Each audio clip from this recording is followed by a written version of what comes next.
To how to be compliant with the city of Houston and also the short-term rental regulation. And then after that, we have Lauren Sidler and then Jane that will go into more of what they do and how they offer value to this community as well.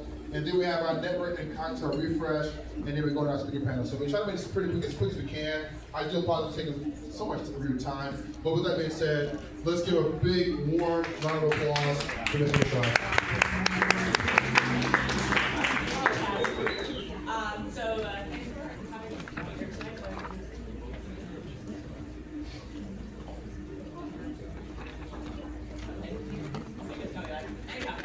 My name again is Marsh. I'm with the City of Houston Administration of Regulatory Affairs. I am the city agency that is responsible for regulating short-term rentals. So I'll give you the backdrop for how the ordinance came into play.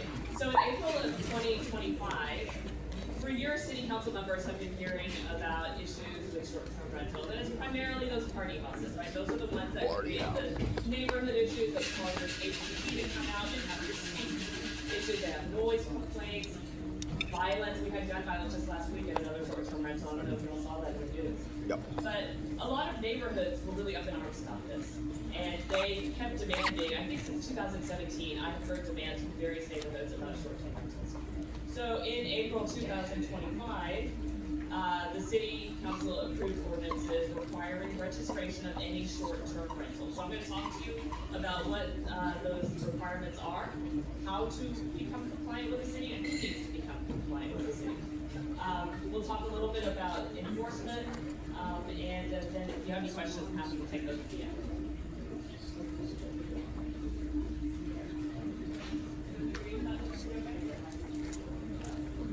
Okay, so this is the background. The ordinance was passed by council in April of 2025. It went into effect January 1st, 2026 of this year. So any short-term rental has to be registered with the city. Any short-term rental within the city of Houston.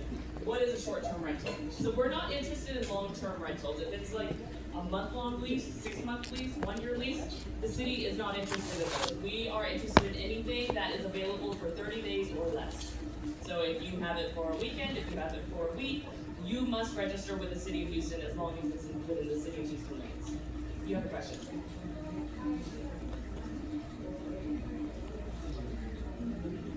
You still have to register, and we'll talk about property owner authorization in a minute too. The fee for short-term rental registration is $275 per year.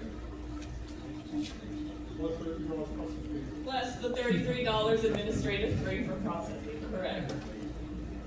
The good news is if you register before the end of this year for any of your short-term rentals, the city has extended the registration certificate. So in 2027, if you pay for your 2026, you're not going to have to pay in 2027. It's the only time the 1-year certificate is going to last for 2 years. So if you have registrations, it's going to expire December 31st of 2027 instead of this year. So we did that. So what are the short-term rental regulations? So first, the owner and the operator, the occupants are responsible for a lot of different various codes, and they have to be in compliance with these codes regardless of the short-term rental registration. These codes are sound code. You can't go over 68 decibels at night. You can't have gun violence in the house. All the different laws that we abide by as just human beings are again cited in the regulations. So everybody has to abide by those. Owners could be held liable for things that happen on their property by short-term rent. This goes back to what Chad was talking about when you're dealing with the public. You don't know who's taking your place and what they're doing in there. And the city doesn't know either. That's why owners could be held liable. Operators could be held liable. We prohibit rentals of a period of less than 1 night. So it's 30 days to at least 1 night. Anything that's less than 1 night is not going to be on any platform. You cannot list it. You have to show proof of paying your hotel occupancy taxes. You can do that by giving us a receipt. There's various ways. If you only advertise on Airbnb, they already take care of your hotel occupancy tax. You don't need to do anything for that. You can't advertise or use your listing to promote, great place for a bachelor party, great place for a get together of a lot of people, because that's going to generate noise, that's going to generate complaints, that's going to make the city have to come out and respond. We don't want to have to come out and respond. Most STR operations are pretty good, but there are a lot that create issues for a lot of different city departments, not just mine, police, fire, public works, solid waste management. The public listing has to include the STR certificate of registration number. When you go through our portal and you go through the process, you'll get a registration number. Starting January 1st of 2027, all listing platforms will require you to have that STR number. If you don't have that STR number, they're not going to let you list your STR if it's in the city of Houston. You must show that STR number. You have to display the certificate of registration in your actual unit. So in a place where someone can see it. We also require that you provide an emergency contact who will respond within 1 hour of an emergency. And their number has to be also posted within your STR. So what do you need to register? Our registration portal is entirely online. You don't have to come downtown. You don't have to come to our office. You're more than welcome to come downtown. We can help you through it, but we're going to help you on your phone or something, because you have to do it yourself. You have to have your email address tied to the registration. So you need your details, whoever is the registrant. You need your name, phone number, mailing address, and a Texas driver's license or any other form of ID. We need the property address. Now you're going to select the property address that's in our portal, and that is tied to the HCAD property database. So it's not always up to date. You might come into our portal, if you have a new build and the address is not in there, you need to contact us, because that means Harris County has to put that address in, and we don't have it in ours. We have to physically go in there and do it quickly for you.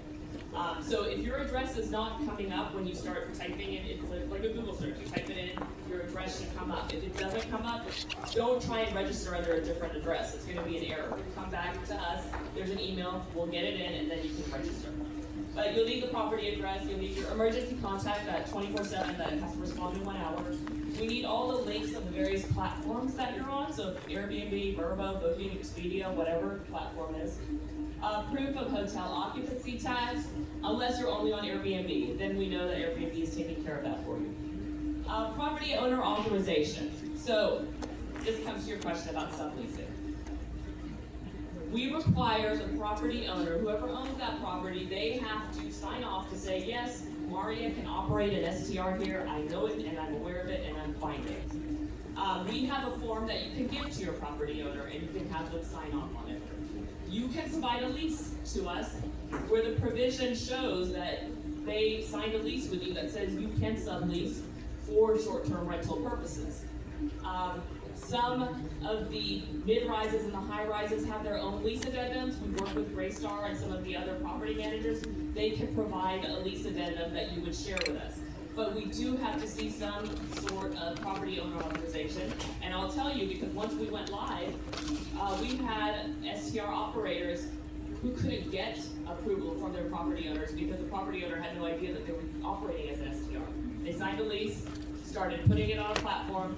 When they went to the property owner to say, hey, I've been doing this, the property owner said, that's not why I leased it to you, and I'm not giving you approval to do that. Or maybe the property owner wanted to do it themselves. I don't know. But we do require property owner authorization, and that sometimes becomes a challenge. So it's something for you to be aware of. And then the human trafficking awareness training, it's an online course, it's 20 to 30 minutes. You can take it, keep the certificate on file for auditing purposes. We require every single hotel in Houston to take trafficking awareness training, so the city council members added it to STRs as well. So those are the things that you need. It's seven different types of training. Here is the property owner. This is probably what you're looking for. So you can provide that form. You can provide a current valid lease that shows that you're authorized to it.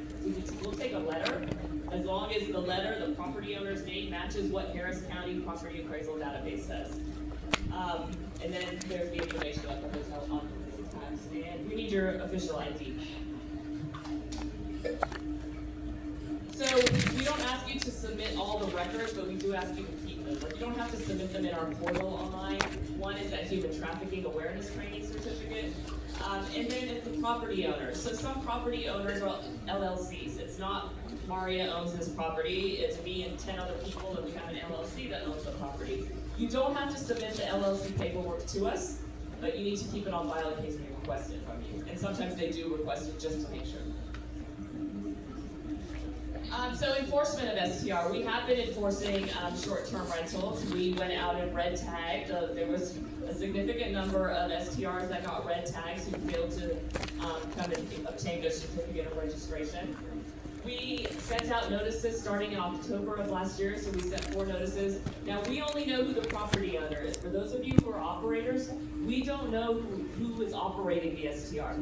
The only person we can contact is that property owner. That's why the notices go to the property owner. We have the right to deplatform any STR that fails to meet the requirements of the ordinance, that fails to register as an STR. Remember, I told you January 1st of 2027, if you do not have a certificate of registration by then, we will be instructing all platforms to deplatform anyone without a certificate of registration that is within the city of Houston, that is offering a short-term rental that is available for 30 days or less. STR property owners, operators are all subject to citation for failure to register. And then we have a city hotline as well for STR complaints. And this has become actually, it's become a good form of outreach between the residents. So it's not a place to get a response. Like, I tell neighborhoods, I go to neighborhoods all the time to talk about STR. I said, don't go to our hotline and tell us that there was too much noise last night, or I've had this issue with the STR, because the day after we can't do much. But what it does do when they put it in, it automatically notifies that emergency contact. Our system will look, okay, this is the STR, here's the 24/7 emergency contact, let them know that there's a noise problem there. So, and then it also helps us figure out who are the problem children. We know most STR operators are very responsible, they take care of their property, and I'm hearing it here tonight, but there are a significant number that put a strain on city resources. We want to know who those people are so we can deal with them and we don't have to worry about what else is going on. We want to identify who those problem children are, and we are getting enough complaints to where we are starting to see who those repeat offenders are, and we can direct the resources to them and not have to stretch ourselves all over the city trying to capture information about 16,000 STRs. Wow. So once you get a certificate of registration, it can be revoked. There's a variety of reasons for it to be revoked. They're all listed here. But the main ones that we're probably going to see is that there is false, misleading, incorrect, or incomplete application. So we've already had some turned in where, be very aware of your deed restrictions, y'all. There are a lot of neighborhoods where they say you cannot, your rental can be, you're allowed to rent, but it's got to be at least 6 months. If you have a short-term rental in one of these neighborhoods and you send it to us and get a certificate, and then someone in that neighborhood says, hold up, it's got to be at least 6 months, we have to revoke that certificate because your deed restrictions are the rule for that neighborhood. The city giving you a certificate doesn't mean you're exempt from the deed restrictions. We're just going to revoke that certificate and say, you told us that you had no restrictions in your neighborhood, so we gave you the certificate, but now we're finding out that you did, so we got to revoke it. Issued in error, it could be one. The rest are failure to timely report and pay hotel occupancy tax. And then the other issues are all those things that we just have to, rules of in the law that we all have to abide by because we're good human beings. So if there's violations, if there's a citation, a conviction of assault in an STR, the city can revoke that permit, but we've got to wait for the judicial process and due process to play out. So if last weekend, if there's an assault, I have to wait to see what happens with the court process. Is there a conviction? If there's a conviction, then we could possibly revoke that certificate. But you all know how justice is. It doesn't move quickly. It could take a year or two. So they're there. I don't anticipate us having much enforcement ability in that area. How long does it take to get my certificate? We're turning around certificates within the same week, so if we get the information, now if we have to go back and forth with you for a little bit to get more information, or because something was not submitted that we needed, that'll add some more time to it. But we are pretty good about getting it back to you within the same week now. We did have a backlog a little while ago. Inactive applications will clear out after 60 days in the portal. So if you submit an application and we send you a message saying, hey, can you please attach a copy of your driver's license? And you don't do it, after 60 days it's gone. That's our phone number, 832-394-8802. Or you can email str@houstontx.gov if you have questions or if you need information. We also have a website, houstonstr.org, where we have all of our information. It gives you videos to how to use the portal, guides, a link to the portal, and I think on the next slide, that's the website. So if you take this last slide, that has all the information on how you can contact us. So I just kind of wanted to run through it at a high level and be kind of brief, but if you have any questions about registration, I'm happy to answer them. Yes?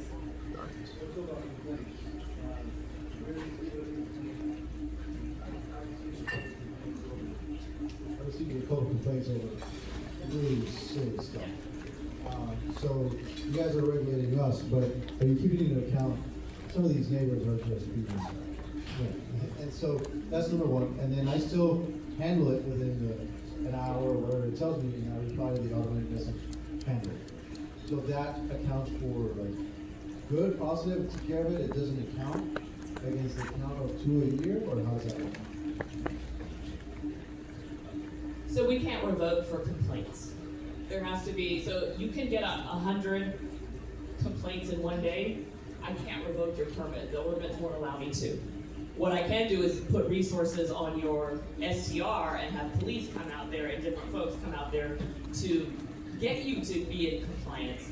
So when we understand that there are people in neighborhoods that don't like STRs, and they are going to, I've seen those already, where I've got the same person doing the same complaint on the same, we can figure that out pretty fast.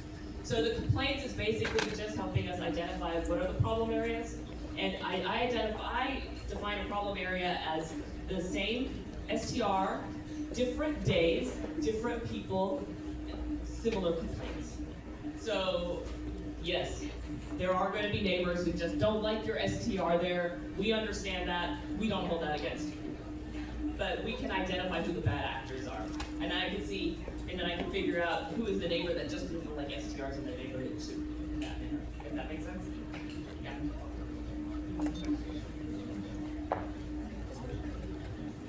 I have a quick question for you. So as far as like the owner liability aspect of things, so there's 2 points that I was wondering. So the part where you said that if the tenant that stays in the property does something that the person that lives in your subleases to somebody, and they are now doing Airbnb in this property, so would the owner of the actual property also have a liability on them, or is it just the person that registered the Airbnb? The property owner can still be liable. That's why we require the property owner authorization, so that they know that they can still be liable. Now, who decides if they're liable? HPD comes out there, that's their own thing. I have no part in that. I am a civilian. So that's kind of up to how justice works. Like you mentioned, like if there's a conviction that occurs at that property, is that on the address or is that on the owner of the Airbnb? It would be for an incident that happened at that address. So that address. So if I own 100 Main Street, but I live at 600 Main Street and I get a conviction for assault, but it's not associated with 100 Main Street, then it's not going to affect that. But if something happens on that property, that's the STR, that is what we will be looking for. I got a question. As she does.